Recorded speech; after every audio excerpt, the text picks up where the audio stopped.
Boy, I tell you guys, man, these Caitlin Clark junkies, man, they're gonna do anything in their possibility to keep this going between Caitlin Clark and Raven Johnson.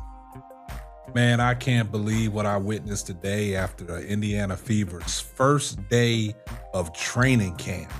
First day on the Indiana Fever practice facility on the practice court. And these Caitlin Clark junkies have ran straight to the internet and poured up a narrative and called it the high five gate. And you know who it got to deal with? Raven Johnson and Caitlin Clark. This is like the high five heard around the world, or the lack thereof high five heard around the world. And these Caitlin Clark junkies are crashing out all over the YouTube media space. You're now tuned into a brand new episode of the Simply Ball Dropping Podcast. I'm your host and the man behind the mic, K-Sap. Well, guys, man, we're going to talk about it, man. These Caitlin Clark junkies are crashing out all over the YouTube media space. And it's all because they felt that Raven Johnson snubbed Caitlin Clark on a high five in practice. And we're going to talk about it right after this.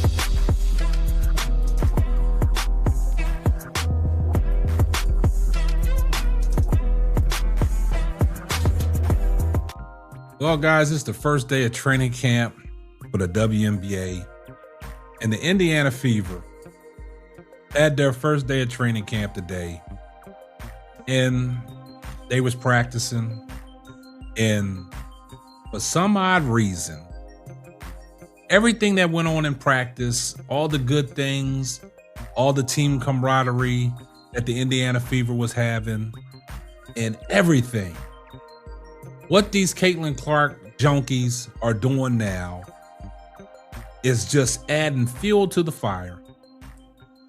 They're so upset that the Indiana Fever in the front office and Stephanie White made a decision to select Raven Johnson from South Carolina with the number 10 pick and put her alongside Caitlin Clark.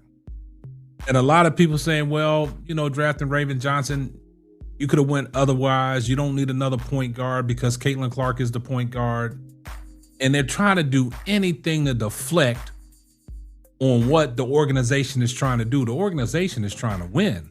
The organization is putting defenders, on the Indiana Fever, because that's what the Indiana Fever last year lacked, was defense.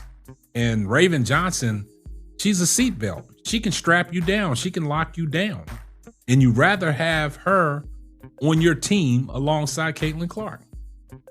And these YouTube content creators, man, are going to extra lengths to keep this narrative going that Raven Johnson has a problem with Caitlin Clark. So what did they do? They picked out a particular clip showing that the team coming together, high-fiving and slapping each other. And they picked out a portion where they say Raven Johnson snubbed Caitlin Clark on a high five. Excuse me. And I'm going to show you the clip. And see, this is what they're focused on. Instead of focusing on everything else that went on in practice, all the great things Raven Johnson did in practice, y'all want to pull this particular clip of the team interaction of high fives, and y'all saying Raven Johnson snubbed Caitlin Clark, which validates and proves that she is jealous and still dislikes Caitlin Clark. Let's take a look at this clip.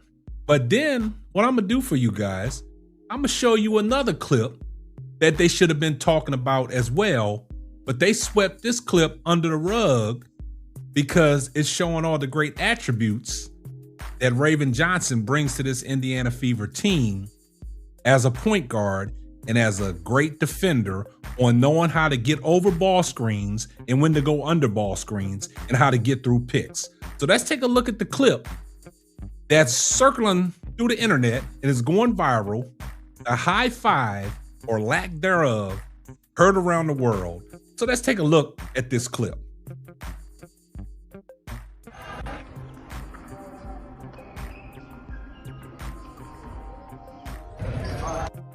Now you guys see that. Now let's run that back one more time.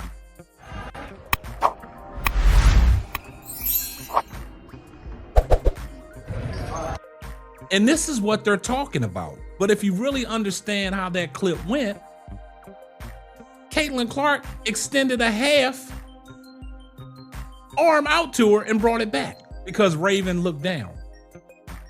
And this is what they're talking about. Raven Johnson snub Caitlin Clark and making a big deal and a big issue about that one particular thing that happened in today's practice.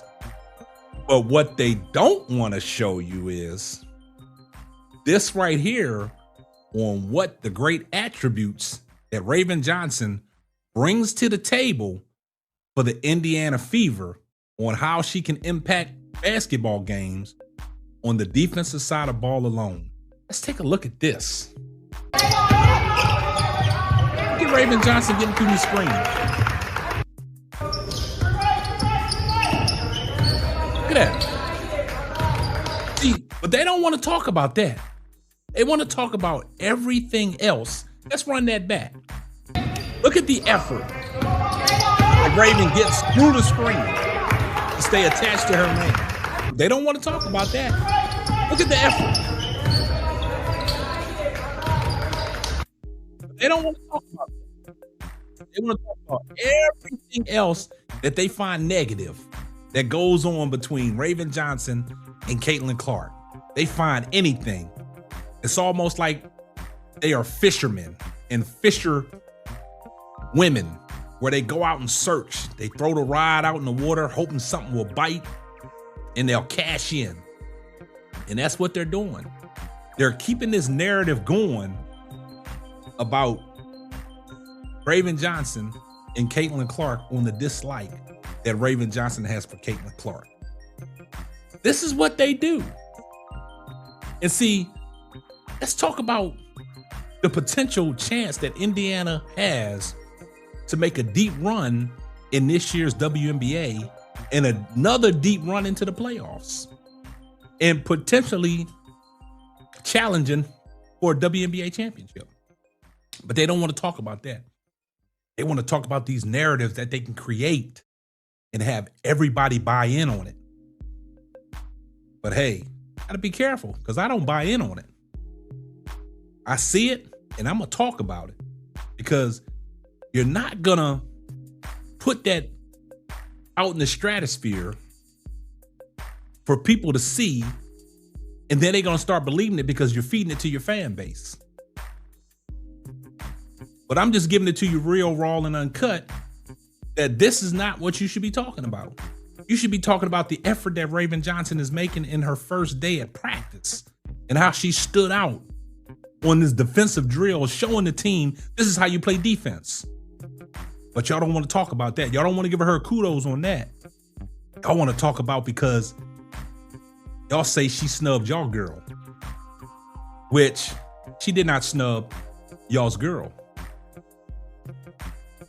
So you can slice it and dice it any way that you want, but you got to be careful on what you put out there because these narratives are not going to cut it the whole season long. The truth will set you free. And what don't come out in the wash will come out in the rinse. Excuse me. I see everybody in the comment section. #salute. And if you're not subscribed to the channel, man, y'all better subscribe to the channel. Turn your post notifications on so you know every time Simply Ball drops another hot banger. Like I said, I see everybody in the comment section. Oh yeah, just in case I forgot, tell a friend to tell a friend. It might not be for you, but it might be for them. This is going to wrap up another episode of the Simply Ball Dropping Podcast. I'm your host and the man behind the mic, K-Sap. Catch you on the next one. Deuces. Thanks for listening to the Simply Ball Droppin' podcast. Be sure to subscribe, like, and share on all major platforms. That's all, folks.